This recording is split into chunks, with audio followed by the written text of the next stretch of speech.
त्यांना आपण तिथं थांबून तुम्ही त्यांच्याकडून कॉन्टॅक्ट करा, पत्र घ्या, आपण हे नियोजन करण्याचा माझा प्लॅनच होतं.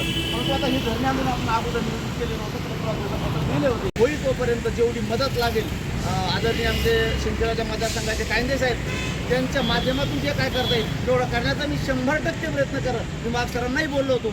आजही ते त्यांची समुद्र सर असतील या मंडळींनी जे उभं केलं आहे या इथं आपण सगळ्यांनी सपोर्ट केला पाहिजे आणि यांच्या पाठीशी उभं राहून संघाचा विजय असो.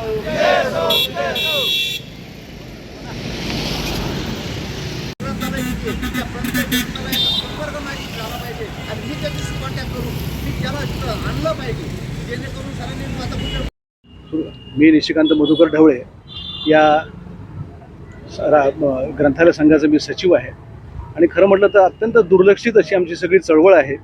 खऱ्या अर्थानं ज्ञानसंपन्न समाज असला पाहिजे या दृष्टिकोनातून प्रयत्न करायला प्रत्येक कण आज या ठिकाणी अतिशय उपेक्षित असे जीवन जगतो आहे. त्या प्रत्येकाला खऱ्या अर्थानं जीवन जगण्याची संधी मिळावी हाच एक उद्देश डोळ्यासमोर ठेवून आज आम्ही या ठिकाणी एकत्रित आलेलो आहोत.